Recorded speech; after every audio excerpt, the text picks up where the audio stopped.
to address the nation. Ladies and gentlemen, may we all arise in honor as we welcome His Excellency the President. I thank you, Your Excellency. Thank you very much. Let's take our seats.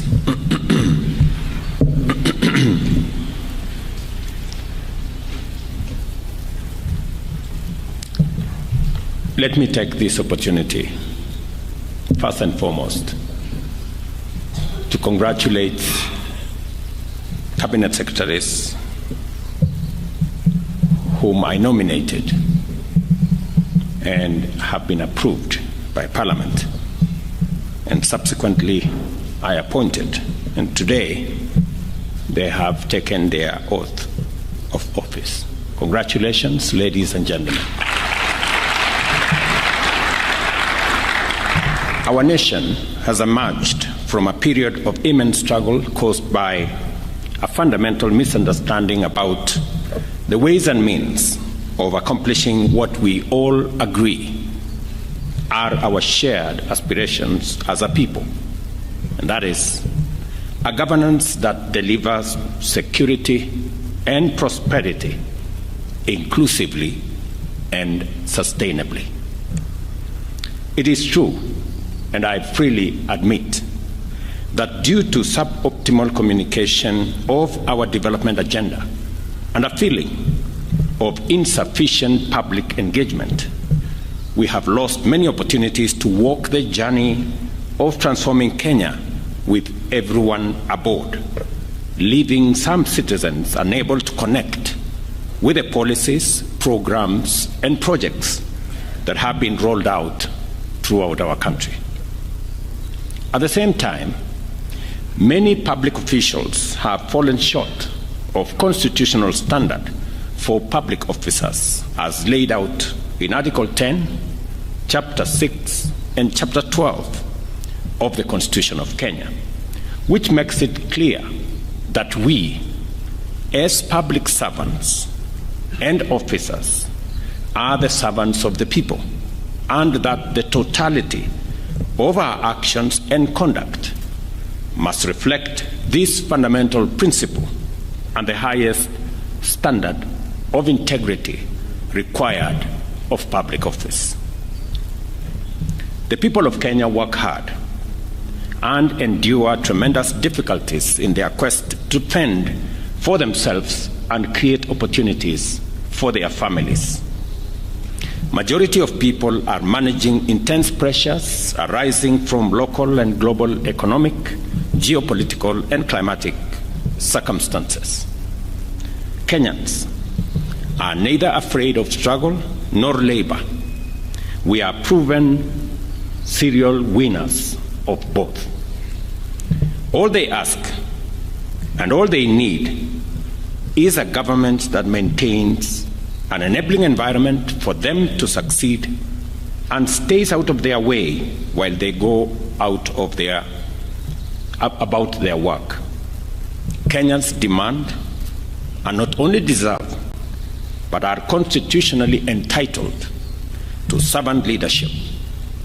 All levels of public service, from the cabinet all the way to the grassroots, have no choice but to live up to the truest standard of servant leadership.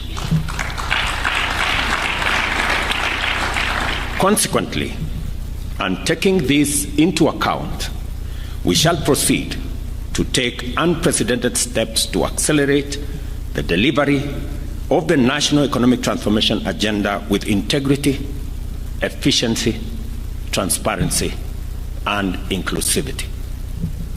During the past month, I have made effort to keep my promise to engage in extensive consultations with leaders from diverse sectors, both public and private, with a view to constituting a broad-based government powered by an inclusive bipartisanship that will accelerate and turbocharge the radical transformation of not just our economy, but also our country. More than ever, it is clear that we are fully united by a shared devotion to secure a prosperous Kenya that serves all of us. For this reason, I am persuaded that this moment in the life of our nation calls on us to build a strong team of rivals to give our transformation agenda the best chance of success and to enhance inclusivity in our national development. With the formation of this broad-based government that brings together former political rivals into one selfless patriotic team, we will unlock the potential of our country that has long been denied us by factional and sectarian competition. Our potential as a nation and the attainment of that potential have often been undermined by divisions arising from political competition. Where Kenya is today, while competition is healthy and good, there is a moment where the interest of a nation is greater than the interest of a political formation. This is such a moment, and it is the reason why I have reached out across the aisle to bring on board the knowledge, expertise, and experience of deserving Kenyans, though belonging to a different political formation. I am persuaded that a moment such as this in the history of our nation calls on patriotic citizens to forge an alliance of rivals, to harness our collective political capital, knowledge, and expertise to take the strides necessary to make our country great. With profound gratitude, I commend the leaders and citizens from all walks of life who reached out, participated in, and otherwise supported the consultations, not only for the patriotism which inspired them to place Kenya before their personal, sectarian, or partisan agenda, but also for invoking the spirit of bipartisan dialogue, which has never failed to reconcile bitter rivals and unite fierce competitors in navigating critical junctures throughout the history of our nation.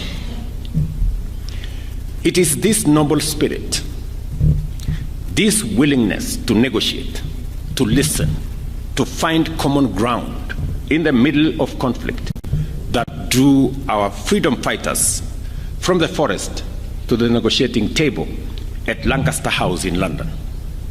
It is also this wonderful gift that brought together the agitators of the second liberation from the streets to the inter-parties parliamentary group dialogue, and thereafter to the bombers of Kenya, where our constitutional history was properly written.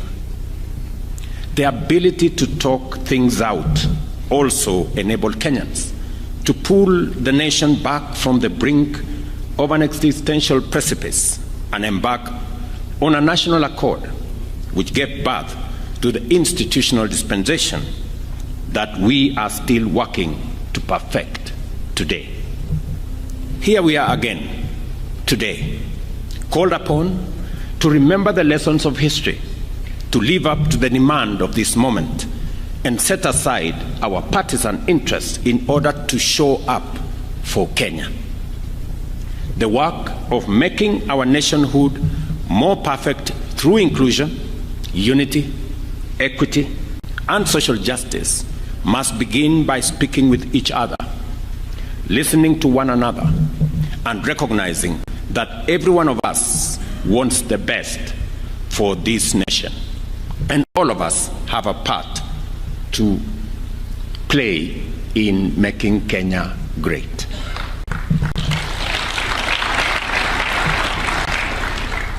The firm foundation we have built over the last 2 years on the basis of the bottom-up economic transformation agenda focused on job creation, development of local industrial capacity, and wealth creation,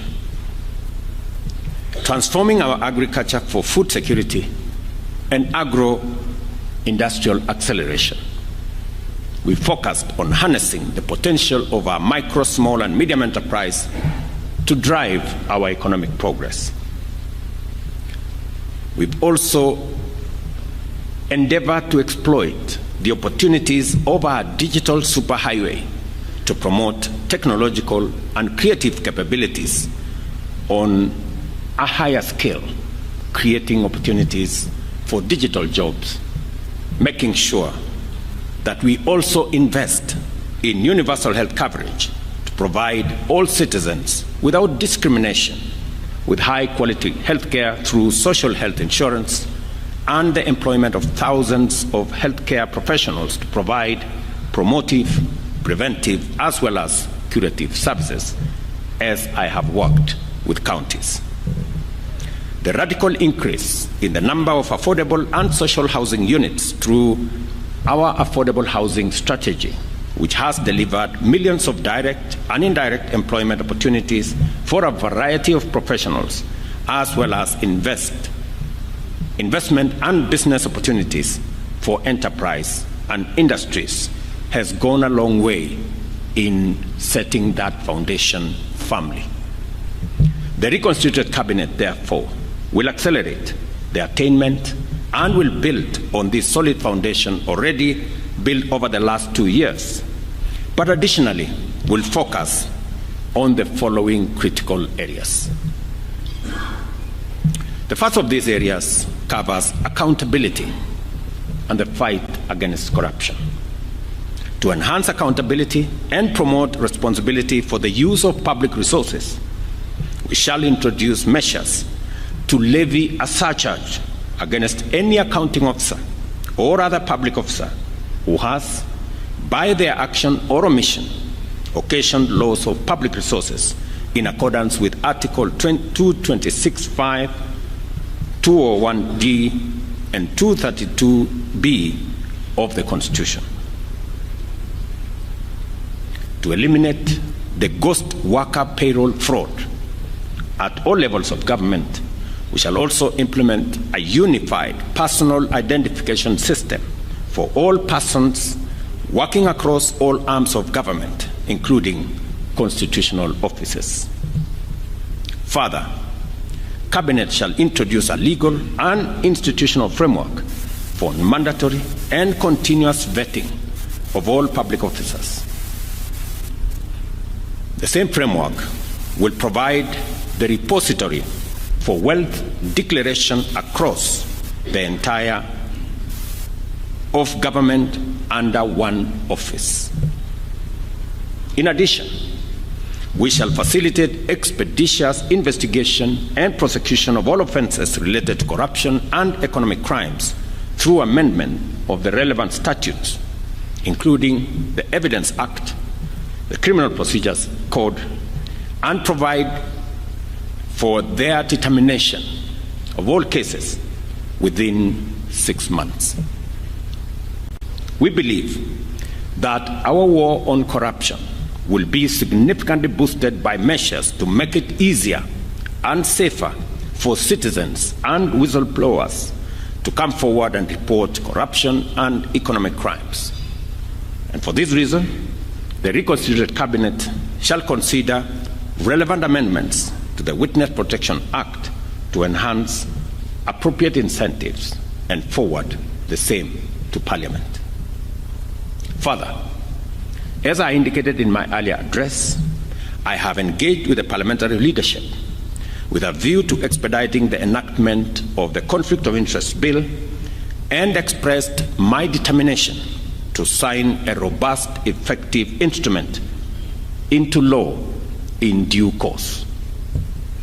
I further reiterate my determination to make full use of the opportunities within our legal and institutional structures and systems to consult and collaborate with national justice, law, and order institutions with a view to promoting their efficiency and efficacy in expeditious and conclusive investigations of all active cases within a framework that we are going to agree on. As pertains to the management of public expenditure, I believe that the time has come for us to break new ground. That is why beginning in the year 2025-2026 financial year, we shall adopt a zero-based budgeting system to reorient budgeting and expenditure frameworks of government. Similarly, we shall exploit the power of information and communication technology to radically diminish opportunities for corruption, conflict of interest, and abuse of office by digitizing procurement and making it open and transparent. Likewise, we shall initiate a framework to make VAT refund processes open, transparent, and accountable, because the immense savings out of this expenditure of public funds will finance investment in productive and transformative economic projects. The reconstituted cabinet will also collaborate with Parliament to develop legislative measures to promote local manufacturing, value addition, and job creation by restricting the importation of those products that can be competitively produced by our domestic industrial capacity. We stand at the beginning of a new chapter of our country's governance and development. The women and men who have been appointed to serve the nation in the reconstituted cabinet have today embarked on a mission that cannot and must not fail. The people of Kenya have made their expectations known in bold terms. They have also made their intolerance for failure, inefficiency, corruption, and ineptitude equally clear. As champions of the nation's development agenda, you will be team players, servants. Let me repeat that. You will be team players, servant leaders, faithful trustees, and effective stewards of the people's interest and dependable custodians of their resources. I am confident that each one of you has what it takes to deliver on your mandate and to satisfy the people's expectations. This is important because henceforth, the terms of our contract with the people will remain in sharp focus. We have no choice but to keep our part of it. The privilege to serve in positions of such high responsibility has come to you with an immense duty to do everything in your power to ensure that Kenyans receive the best services from the government efficiently, without discrimination, and without delay. I urge you, therefore, ladies and gentlemen, members of my cabinet, to go forth and from this day focus on delivery and dedicate your time and effort to the implementation of the various strategies, programs, and projects that the nation's transformation demand. I encourage you to make the people of Kenya your first and only priority, and to never let your own interests come in the way of your duties. I give you my assurance of my full support in discharging your mandate and in executing a reimagined and catalyzed transformation agenda. I have already given my undertaking to be the foremost steward of public resources and embrace my accountability for its proper use. Therefore, it is important to make it clear that my support for you ends if it conflicts with my accountability to the people of Kenya. Let us therefore work together in doing the right thing, and we collectively will be assured of success. I pray that the Almighty God grants you strength, wisdom, clarity, and focus as you assume office, and wish you success in your new assignment.